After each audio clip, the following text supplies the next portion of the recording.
नमस्कार, मी प्रांजली, एक professional psychological counsellor, life coach. आपली जी सिरीज आपण सुरू केली आहे की एका आईने मुलीशी आपल्या काय हितगुज करावी, ती सिरीज आपण पुढे नेतोय। जर या सिरीजचे काही भाग तुम्ही मिस केले असेल तर माझ्या सबस्क्रिप्शन बॉक्समध्ये जाऊन मी त्याची लिंक दिलेली आहे। पॅरेंटिंग नावाचा जो एक प्लेलिस्टची लिंक मी तुम्हाला दिलेली आहे, त्यावरून तुम्ही जी मिस झालेली व्हिडिओज आहेत ते नक्की बघू शकता। आज आपल्या सिरीज मधला नेक्स्ट जो भाग आहे ज्याच्यावर आपण डिस्कशन करणार आहोत ते म्हणजे आपल्या मुलींना आपण इंटेलिजन्स याचा खरा अर्थ समजावून सांगायचा आहे। बरेचदा काय होतं ना की इंटेलिजन्स, अरे यार म्हणजे तो किती इंटेलिजंट आहे ना, बाप रे, त्याची मुलगी ना एवढे इंटेलिजंट आहे खूप।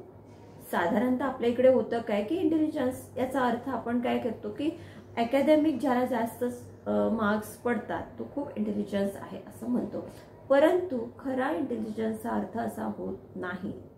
हे आपल्या मुलींना पटवून सांगा। कारण काय होतं की हे बघा, प्रत्येक मुलगा प्रत्येक मुलगी हे वेगवेगळं आहे, प्रत्येक चाइल्ड हे वेगवेगळं आहे, त्यामुळे प्रत्येकाची बुद्धिमत्ता ही वेगळी असते किंवा ती बुद्धिमत्ता वेगवेगळ्या प्रकारे ट्रेन केलेली असते। कारण कुणाला कमी मार्क्स पडतात, कुणाला जास्त मार्क्स पडतात। कधी कधी एकाच व्यक्तीला फर्स्ट टर्मला छान मार्क्स मिळतात तर सेकंड टर्मला छान मार्क्स मिळतात, म्हणजे तो व्यक्ती इंटेलिजन्स नाही का? जर त्याचा अकॅडमिक स्कोर चांगला येत नाही म्हणजे तो व्यक्ती काही कामाचा नाही, हुशार नाही, बुद्धिमान नाही असा त्याचा अर्थ होतो का? नाही। कारण आपल्याकडे किती सारे हे एक्झाम्पल्स आहेत की जे 10thला फेल झाले होते, 12thला फेल झाले होते, पण ते खूप मोठे इंडस्ट्रियलिस्ट झाले, ते खूप मोठे सायंटिस्ट झाले। त्यामुळे जर आपल्या मुलांच्या मनात असतं की अरे मला म्हणजे मी इंटेलिजन्स नाही, कारण आपली डेफिनेशन आपण तशी तयार करून ठेवली आहे की इंटेलिजन्स म्हणजे काय, तर ज्याला अकॅडमिक स्कोर ज्याचा चांगला असेल तो हुशार इंटेलिजन्स। पण त्यांना सांगा की बेटा इंटेलिजन्स म्हणजे काय, तर तुला इंटेलिजंट बनायचं आहे। इंटेलिजंट बनायचं आहे म्हणजे काय, तर एखाद्या बिकट परिस्थितीमध्ये, एखाद्या अटीतटीच्या परिस्थितीमध्ये तू प्रसंगावधान राखून कसा डील करते, त्या बॅड सिच्युएशन सोबत कसा डील करते, त्याला खरं इंटेलिजन्स म्हणतात। फॉर एक्झाम्पल, मुलगी मोठी झाली आहे, वयात आलेली आहे आणि तिची स्कूलमध्ये कॉलेजमध्ये कोणी छेड खात आहे, त्यावेळी ती त्या गोष्टीसाठी कशी डील करते, त्या मुलांसोबत कशी डील करते, त्या वातावरणासोबत कशी डील करते, हे आपल्याला तिला शिकवणं, तिला समजून सांगणं महत्त्वाचं आहे। कारण बरेचदा अशा गोष्टी झालेल्या आहे की काही काही मुली अकॅडमिक स्कोर मध्ये टॉपर आहेत, त्या 10thला टॉप येतात, त्या 12thला टॉप येतात, चांगल्या चांगल्या कॉलेजमध्ये ऍडमिशन मिळते, परंतु बाह्य जे बाहेर समाज आहे, जो समाज आहे बाहेरचा, त्याच्याशी त्या व्यवस्थितपणे डील करू शकत नाही। ते डील कसं करायचं याचं कौशल्य ही एक आई शिकवू शकते आणि तेच आपल्याला आपल्या मुलींना शिकवायचं आहे। कारण पुस्तकी ज्ञान तर आवश्यक आहेच, पण पुस्तकी ज्ञानापेक्षाही बाहेरच्या जगामध्ये आपल्याला कसं वावरायचं आहे, बाहेरच्या जगामध्ये वेगवेगळ्या प्रकारची लोक आहेत, वेगवेगळ्या विचारांची लोक आहेत आणि वेगवेगळे त्रास देणारी लोक सुद्धा आहेत। आपल्या घरी जसे लाड पुरवले जातात तशी बाहेरची लोक नाही पुरवणार ना। सपोज आपण खूप छान मार्क्स घेतले, आपण चांगल्या कॉलेजमध्ये घेतलो, तिथं आपली छेड काढली आणि आपण रडत बसलो, तर हे खरं इंटेलिजन्स नाही आहे। त्या परिस्थितीमध्ये आपल्याला कसं डील करायचं आहे, आपण कुठल्या डिसिजन घ्यायला पाहिजे, त्या लोकांसोबत आपण कसं फाईट करायला पाहिजे आणि त्या सिच्युएशन नुसार आपल्याला ठरवता आलं पाहिजे की आता आपल्याला याच्यासोबत फाईट करायचं आहे की आपल्याला शांत बसायचं आहे। कारण हे आपण सांगू नाही शकत की अरे मी म्हटलं की आपण मुलांना सांगितलं की हे बघ, जर तुला कोणी मुलगा छेड काढायला आला ना की त्याच्या खाली कानाखाली 1 वाजवून द्यायची. बट हे जे शिक्षण आपण देऊ हे चुकीचं आहे. त्यावेळी सिच्युएशन काय आहे त्या सिच्युएशन नुसार त्या मुलीला डिसिजन घेता यायला पाहिजे आणि हे खरं इंटेलिजन्स आहे. कारण बरेच ठिकाणी आता कसं आहे ना की मुलं एकटे आहेत, त्यांचे फार लाड कौतुक केलं जातं, पण बाहेर तसं होत नाही. बाहेर तुम्ही जेव्हा जाता तेव्हा तुम्हाला मेसमध्ये जेवायचं असतं, हॉस्टेल्समध्ये जेवायचं असतं, तुम्ही रूम करून राहत असता, कधी जेवायला मिळतं कधी नाही मिळत. जे मिळालंय त्याच्यासोबत आपल्याला कसं डील करायचंय, ते आनंदाने कसं खायचं आहे आणि ती परिस्थिती कशी हाताळायची आहे, हे खरं इंटेलिजन्स आहे. म्हणजे जी काही प्रतिकूल परिस्थिती आहे त्याच्याशी आपल्याला जुळवून घेता आलं पाहिजे, त्याच्याशी आपल्याला डील करता यायला पाहिजे.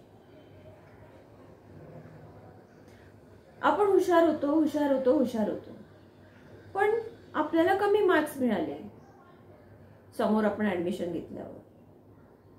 मग त्या परिस्थितीत सुद्धा आपल्याला डील करता आलं की आपल्याला का मिळाले, की नाही मला कमी मिळाले, आजपर्यंत तर कधी मिळाले नव्हते, कारण हे वातावरण नाहीये, हे आपल्याला टीचर्स बोलतील, लेक्चरर्स बोलतील, आपण ज्या हॉस्टेलमध्ये राहू तिथले वॉर्डन बोलतील. मग त्यांचं बोलणं, त्यांचं वागणं आपण कसं डील करायचं, त्यांच्याशी कसं समायोजित व्हायचं, हे एक कला आहे आणि ती कला एक आई मुलीला शिकवू शकते.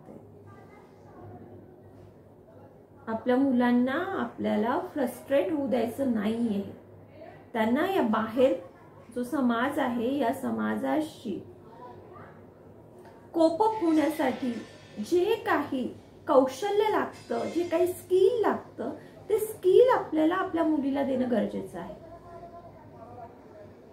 त्यामुळे जर मुलीला असं वाटत असेल की तिला खूप छान अकॅडमिक तिचा स्कोर येत असेल आणि तिला वाटत असेल की मी इंटेलिजंट आहे, तर तिला समजावून सांगा, बेटा हे तर आहेच,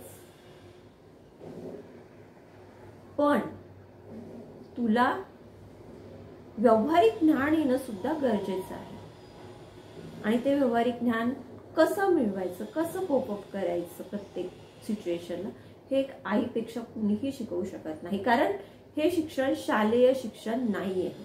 हे फक्त आणि फक्त एक कुटुंबातील सदस्य देऊ शकतं. आणि मी आईवर याच्यासाठी प्रेशर करते कारण मुलीचा आणि आईचा बॉन्ड चांगला असतो. कारण मुलगी ही आईची मैत्रीण असते, आई ही मुलीची मैत्रीण असते, मुलगी ही आईची मैत्रीण असते. कारण जेव्हा त्या मोठ्या होतात मुली, तेव्हा त्या सुद्धा आईला ॲज अ फ्रेंड ट्रीट करतात. गं आई असं राहा, अशी छान दिसतेस, तुझी हेअरस्टाईल अशी कर, तू साडी नको घालू, तू ड्रेस घाल. कारण त्या एक फ्रेंड बिहेव करतात, एक फ्रेंडली बिहेवियर त्यांचं होतं. पण त्यासाठी आईने सुद्धा तशी साथ द्यायला हवी.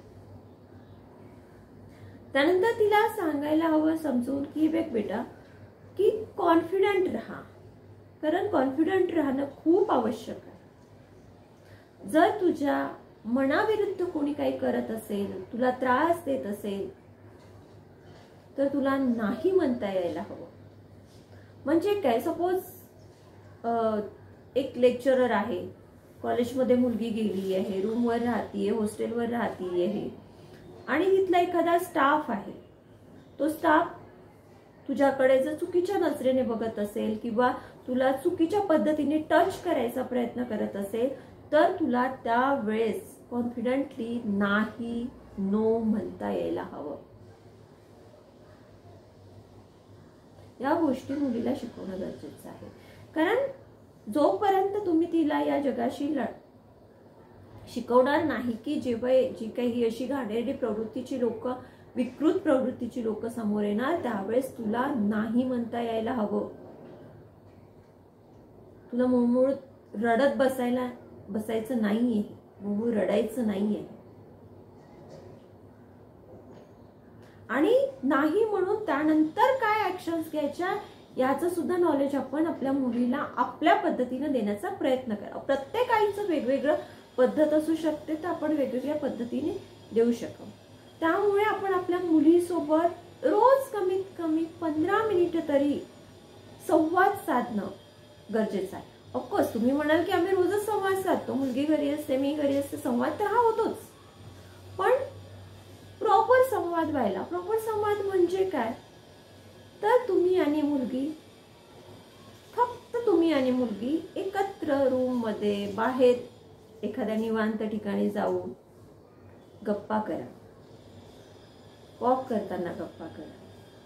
काय चाललंय, स्कूलमध्ये काय चाललंय, कॉलेजमध्ये काय चाललंय, तिच्या मनात काय चाललं आहे हे जाणून घेण्याचा प्रयत्न करा. आणि हे असं केलं ना तरच आपण आपल्या मुलीशी फ्रेंडली बिहेव करण्याचा फायदा होईल. नाहीतर मी तर संवाद छान साधते माझ्या मुलीसोबत, काय संवाद साधते, अगं त्या सिरियल मध्ये काय झालं, अगं ती मूवी कुठली आली. ऑफकोर्स थोडंफार तेही साधा, कारण त्यातूनच हळूहळू आपण मेन मुद्द्याकडे जायचंय. पण आपलं ध्येय काय आहे की आपल्याला मेन मुद्द्याला हात घालायचा आहे, आपल्याला मुलीच्या मनातलं जाणून घेण्याचा प्रयत्न करायचा आहे. कारण आपली मुलगी ही टीनएज मध्ये आलेली आहे आणि तिच्या मनामध्ये अपोजिट सेक्स विषयी अट्रॅक्शन निर्माण होणं हे साहजिक आहे. तिच्या मनात तसं काही झालेलं आहे का, किंवा तिच्या आजूबाजूला असलेल्या एखाद्या व्यक्तीच्या मनात तशा भावना उत्पन्न होऊन तिला त्याचा त्रास होतोय का, हे सुद्धा जाणून घेणं तेवढंच महत्वाचं आहे. तेव्हा आपल्या मुलीशी नक्की हितगुज साधा, संवाद साधा. आणि तो संवाद दिशाही नको. आपल्याला जे हवंय ते आपल्याला आपल्या मुलींकडून ती माहिती जाणून घेता यायला हवी आणि त्याच्यावर प्रॉपर आपल्याला सोल्युशन सुद्धा तिला देता यायला हवं. सो तुर्तास इथेच थांबूया. ही सिरीज आपण अशीच चालू ठेवूया. जर तुम्ही माझ्या प्रांजल सायकोलॉजी या यूट्यूब चॅनलला जर सबस्क्राईब केलं नसेल तर चॅनलला नक्की सबस्क्राईब करा. व्हिडिओ आवडला असेल तर लाईक करा आणि कमेंट करायला विसरू नका. धन्यवाद.